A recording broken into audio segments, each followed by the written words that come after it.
Karen parked inside my garage again, blocking Rex's sleeping corner completely. Her SUV smelled like perfume and arrogance mixed together unpleasantly. Rex growled softly, sensing her entitlement long before I said anything. I stood frozen, wondering how she kept bypassing my keypad code. Tension rose instantly, swirling around us like static before lightning strikes. Karen strutted around confidently, pretending my garage belonged to her entirely. She tossed her keys onto my toolbox like claiming territory casually. Rex barked sharply, warning her to back away from his space. She rolled her eyes, calling him overdramatic for a simple pet. That insult alone nearly pushed Rex to bite her expensive handbag. I forced a smile, reminding Karen this was still private property. She waved HOA papers again, claiming shared emergency access privileges falsely. Rex paced angrily, ears back, tail stiff, ready to intervene instantly. Nora peeked across the road, whispering Karen's chaos episode starting again. I decided tonight would finally teach Karen unforgettable boundaries permanently. First step involved installing an updated lock system Karen couldn't hack. Rex watched curiously as I rewired sensors beneath dim workshop lights. He tilted his head, sensing mischief but trusting my intentions completely.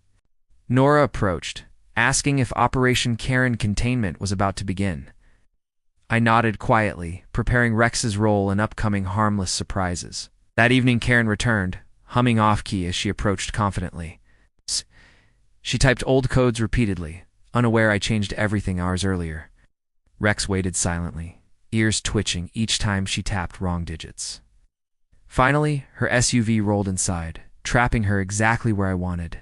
The new lock clicked shut, sealing her inside completely without warning. She spun around, confused and dramatic, slapping the garage door repeatedly. Rex barked triumphantly, tail wagging at her shock-filled meltdown. I activated the intercom, letting my voice echo calmly across walls. "Stay put, Karen. You earned 2 surprises today." She screamed for help, insisting the HOA would destroy me legally. Surprise 1 activated. Spotlights turned on, targeting the center floor dramatically. A platform rose slowly, revealing Rex wearing goggles and a cape. Karen gasped, stepping backward as Rex posed like heroic judge. Speakers played dramatic music, heightening suspense around her trembling stance. Rex barked twice, signaling phase 2 of her accountability session. The projector flickered on, showing videos of Karen trespassing repeatedly. Each clip zoomed in exaggeratedly, replaying her smug expressions in slow motion. She screamed, begging me to turn off the humiliating spotlight exposure.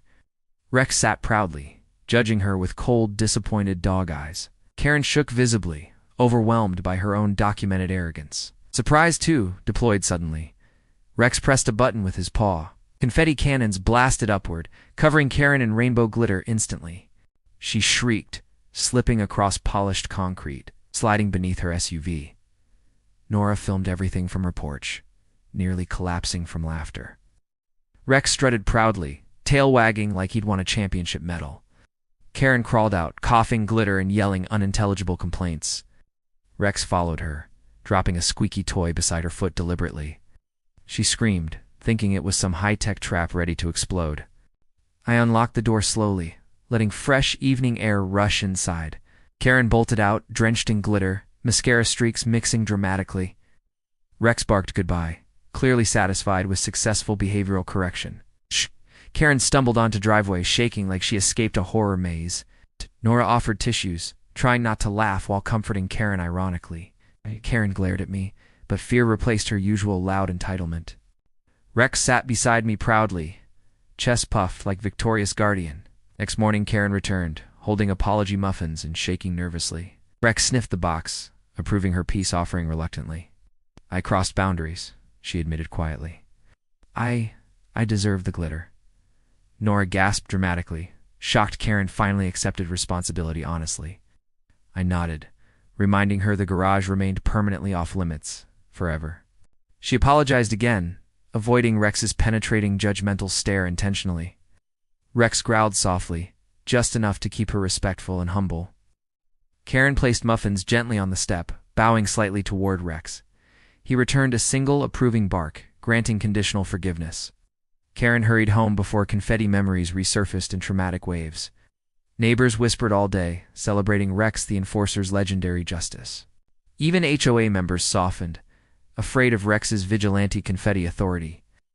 Nora printed T-shirts reading, "Respect the dog, respect the garage." Officer Trent stopped by, asking for details about Operation Glitterstorm.